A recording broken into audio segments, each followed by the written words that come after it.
What's up, y'all? It's your boy Steph here, back with another reaction.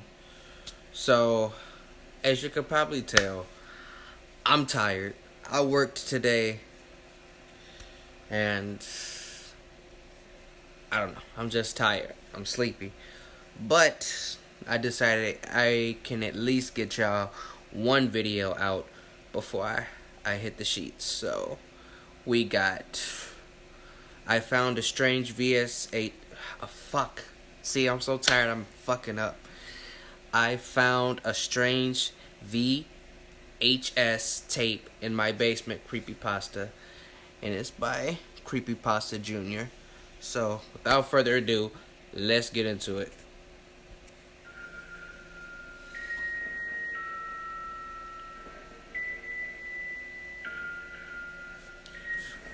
And of course, I got my gallon of water here. I've been told this is the place to post mysterious stuff and to get answers. Which is good because answers are what I need right now. So I live in one of those older suburban developments outside of Toronto. You know, the ones they built up in the 70s for the poorer people to move into. I've lived at that house for my entire life. And yes, that includes my childhood. Growing up in the early 2000s with rather frugal parents, my childhood memories were of watching movies on VHS, playing games on Windows XP, and so on. Of the many movies I remember watching as a young boy, one of them was certainly not Frankie Pig Visits Niagara Falls. I discovered the obscure film when I was cleaning out the basement. My parents had moved out some time ago and left me the old house. They wanted me to make one last check for anything they might want to bring to their new house. When I was searching the basement, I found a box in the corner of the room labeled Kids Movies. I opened it and began to look at some of the VHS tapes. Better be careful. Most of them I had fond memories of. VHS. VeggieTales, What the Peter fuck? Pan, the Berenstain Bears. Why can I not say that properly? Some I just found weird as a child. Like those obscure Christian films like Bible Man. Out of all these tapes, only one really stuck out to me as unfamiliar. The aforementioned Frankie Pig Visits Niagara Falls. According to the back of the case, it was made in 1992 by a Canadian film studio called Funbox Entertainment. Odd. Most of the cassettes I had were from the late 90s, around the time my older brother was born. Intrigued, I read the synopsis. From the studio that brought you Frankie Pig's Big Adventure, Canada's favorite farm friend is back in a feature-length adventure. When Farmer Casey lets the farm animals go... I was just taking some medication. My bad. ...on vacation, troublemaking Frankie Pig decides to jump ship in Niagara Falls, making friends and learning lessons as he tries to find Farmer Casey and the others. Alright.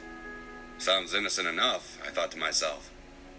Fortunately, I keep a VCR in the house in case I ever want to feel nostalgic. So I decided to find out what I was missing, and loaded the tape into the machine. So first, it starts with the production company logo, shining on the screen to that generic sort of synth music. Then another logo, for a different company that did the distribution, called Kidscape Distribution Canada. After the logos, the film began with, surprisingly enough, a live-action sequence. Here on the live-action, but obviously cheaply made farm, we were all introduced to Farmer Casey, a friendly country gal who runs Fiddlesticks Farm. She loudly announces to the camera that she's taking the animals on a vacation, and you, the viewer, needs to help her wake them up. One by one, very slowly, we are introduced to the animated animals. Cassidy the cow, Elizabeth the horse, Larry the chicken, and Quincy the duck. But where's Frankie? Given what we know from the synopsis, the pig was up to no good. So Farmer Casey once again gives us, the viewer, the all-important duty of finding Frankie. And of course we do. He's hiding in the mud, silly pig. Now it's time for Farmer Casey to load the trailer and to disembark on our vacation. We make a few stops at some Canadian landmarks, where we then learn some basic information at each stop. Then, Frankie turns to the camera and tells us he's ditching the crew when we arrive to Niagara Falls because that farmer lady is just so boring. So we too join Frankie when he hops off the trailer when nobody's looking. And that's when everything changes. Immediately, the friendly-looking Frankie switches from a cute little pig with a hat to a real man with a distorted pig mask. Whoa, what and the fuck? Camera quality became significantly distorted. I paused the tape. What the heck? You need to throw that I said shit to away. myself. Throw it away, bro. I stopped watching for a little bit to do some research. I needed to find out what the hell this film was about. Why? So I googled it. Don't. Frankie Pig visits Niagara Falls. Nothing popped up. Nothing relevant anyway. You looking for Most of it trouble. was just some pictures of pigs on Instagram or something. Some of which who happened to be named Frankie. So Don't go looking for shit if you really don't want to find it. Word to the wise. I then decided to look up the production company, Funbox Entertainment. Immediately I was presented with their website. I'm so So I tired. clicked on it. The website was so obviously dated, with crappy vector graphics and pixelated GIFs of various animated characters, and the company motto, creating Canada's premier animation since 1972. There was a link to see all the movies they ever produced, and guess what? No mention of Frankie Pig Visits Niagara Falls, or Frankie Pig at all, for that matter. The most recent film they're credited with is an animated kids film, their specialty, entitled Horace's Lonely Island, made in 1991. However, there was a number to call at the bottom, so I did. No response. So I decided that before I did any more research, I would finish the film.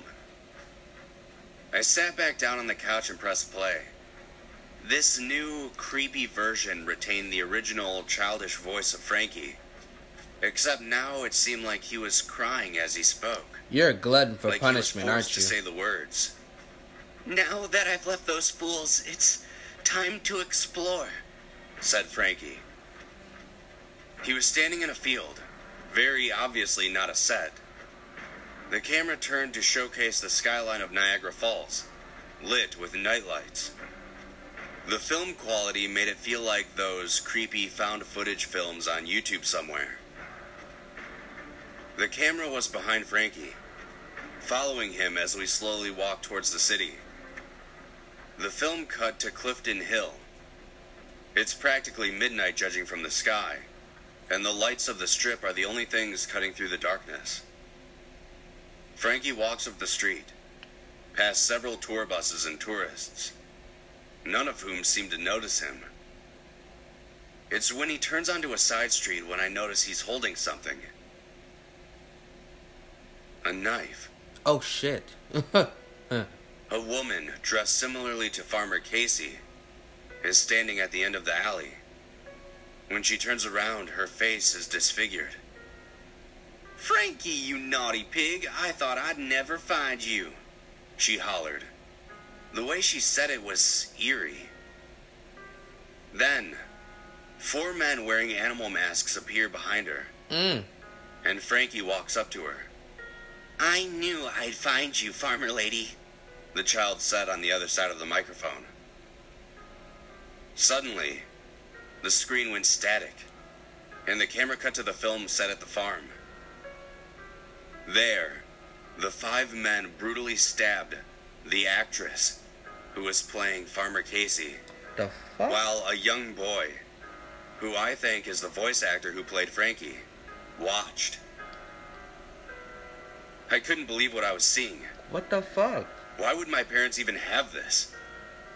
I decided to stop watching again. What's the story of this strange film? You shouldn't have watched it in the first place. There had to be some sort of explanation.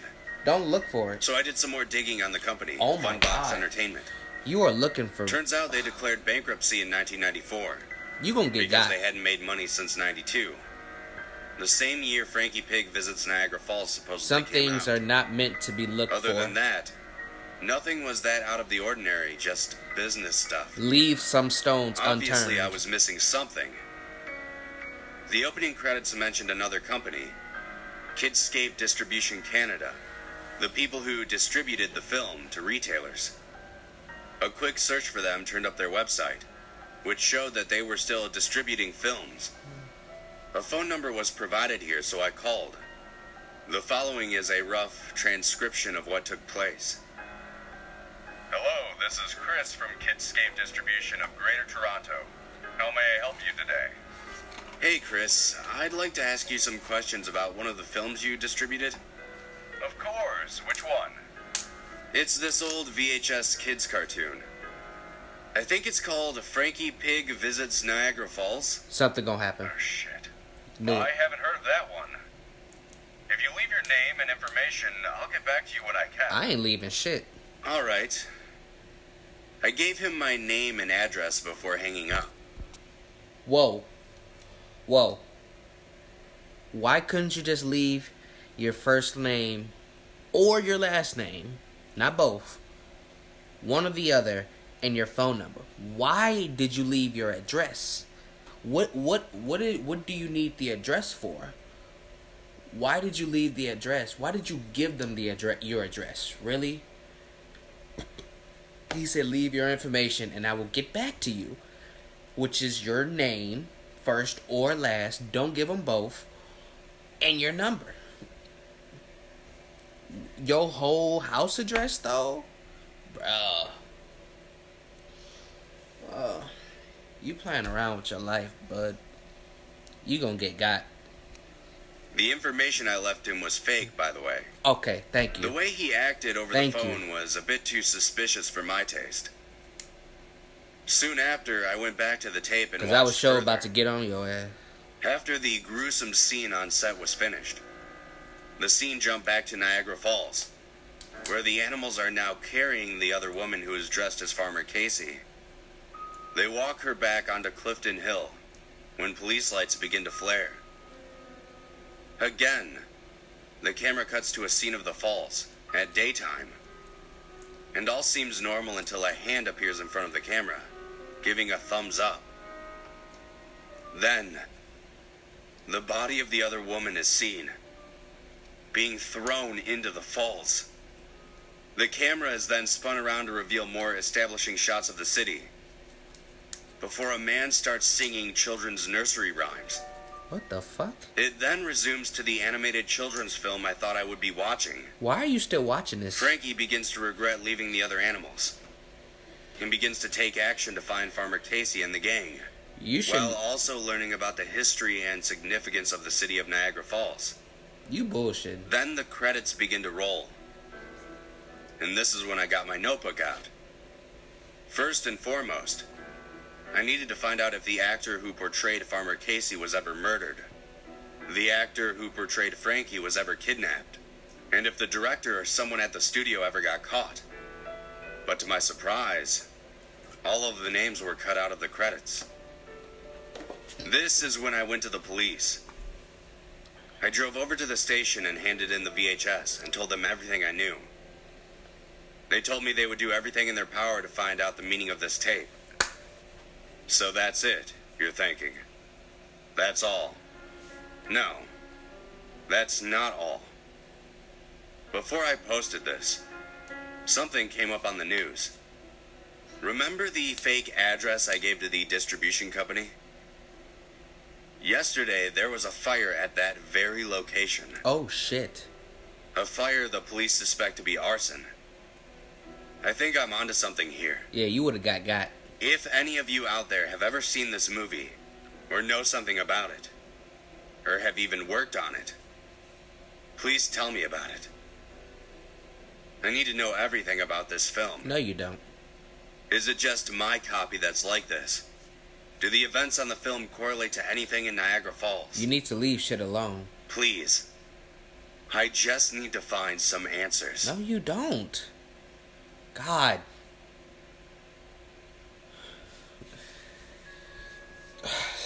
Bro, man. Sometimes you just need to mind your own damn business. Like,